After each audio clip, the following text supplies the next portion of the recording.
జై శ్రీరామ్ అని అందరం అంటాం అనుకో.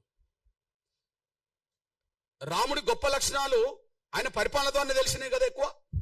రామరాజ్యం అని ఎందుకు అంటున్నాం? రాముడికి తమ్ముడు ఉన్నాడు భరతుడు, రాముడి కంటే ముందు పరిపాలించండు కదా.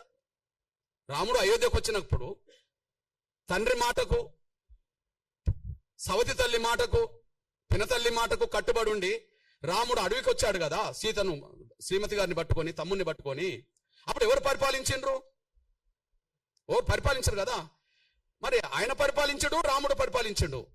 కానీ మనం ఏమంటున్నాం, మన హిందూ సమాజంలో రాముడి భక్తులు ఓకే రాముడు దేవుడు గొప్ప రాజు అనుకుంటే ఏమంటున్నారు, రామరాజ్యం తీసుకొస్తాం అంటున్నారు. రామరాజ్యం గొప్పదే కదా. ఆ రామరాజ్యం గొప్పదని ఎట్లా తెలిసింది? రాముడు పరిపాలిస్తేనే తెలిసింది కదా.